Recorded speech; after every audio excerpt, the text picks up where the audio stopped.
Here is Dadomski speaking for some legacy and recode updates for prior Extinction. First up, we have Cretaceous Archipelago updates. Recently, a skin bundle has been released for 999 Robux, where you get a skin for Dreadnoughtus, Sauroposeidon, Osteoraptor, and a few amber and fossils. And we have more foliage coming for the ecosystem. This new foliage is called the Wollemia Pine, which can be found northwest of Sydney, Australia in real life, guys. This tree will help the archipelago ecosystem feel much more unique compared to the others. As you can see, it all looks so well. Here we have the default Giganotosaurus skin, followed here by the Giganotosaurus default skin, which has a more arid looky feel to it. Speaking of Giganotosaurus, here are some more progressed for it. As you can see, it is quite huge, but not as tall as Carcharodontosaurus, but Giganotosaurus being much more heavier than both Rex and Carcha at adult and elder stages. Carcharodontosaurus may be taller than Giga, but it is much more longer, hence the weight. Here we have a sneak preview of Giganotosaurus walking animations, which looks pretty smooth, and at every step it looks very, very heavy.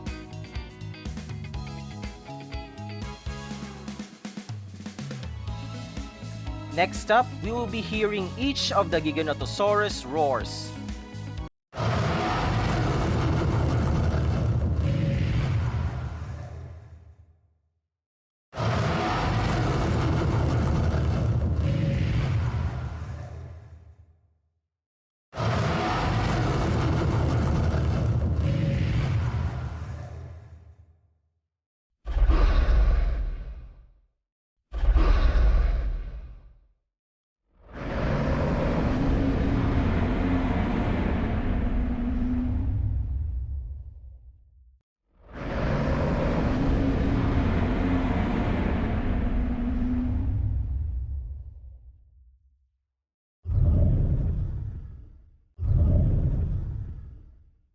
So tell me, what do you think of these new Giga Roars? Next, we have a rework of the Quetz Animations. From its walking, trotting, and even its roars, resting, and also its new sleeping animations.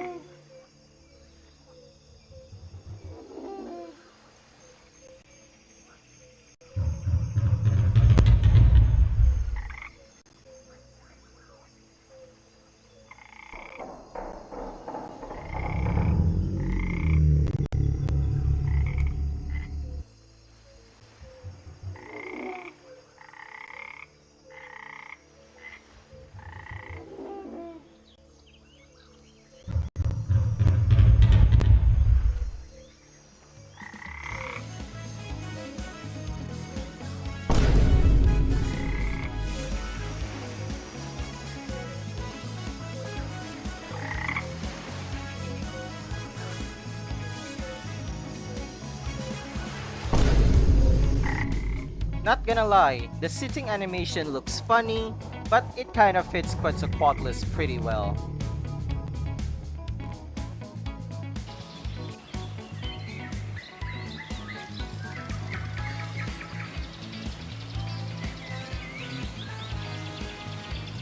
I nearly forgot to mention that it got new animation for its attacks. The M1 being the huge bite, and the M2 being the peck, or the one where you thrust your beak in. I don't know how the PvP of Quetzalcoatlus will work with its current hitboxes on its beak, but I hope it will be immersive. So in the old scripted, turning has been replaced with the animated turning. So now when you turn as any dinosaur in the recode branch or testing branch, it will look much more smoother like this one. And here are some more for the apex, herbivores and carnivores of lowlands. Here we will have to see that Ankylosaurus will get a very good turning radius, but of course the hitbox will still be a problem since it will limit your tail shots.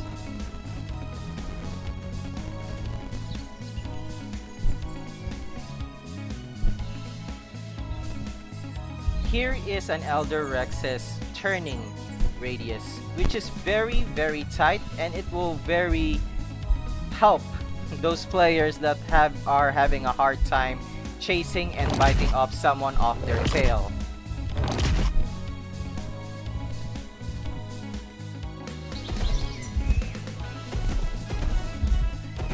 And of course, these tighter turning circles would look much better and be much more useful to Triceratops users, since your butt is the only weak point for Triceratops and the neck. It will greatly help to fend off someone off your tail.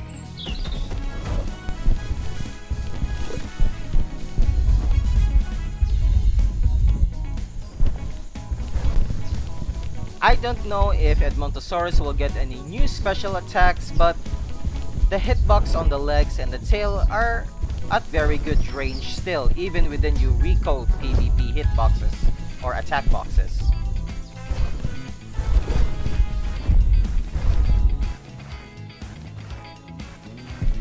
The new turning radius or the smoother animations will also help Deinosuchus, although I still find that the near the base of the tail to be still pretty much stiff. I wish they could make it smoother and ragdolly kind of.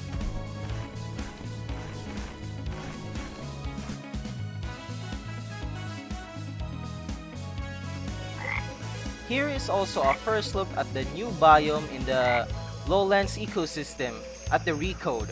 Remember that expansion they were talking about? This new marshland biome also featured some new grass assets that are similar to the ones I've shown before. This new grassland or marshland biome will be very good for Deinosuchus and possibly ichthyovenators to fish and run through, since there are puddles everywhere you can step on. And as you are hearing, there's also new splash water sound effects when you're stepping on water.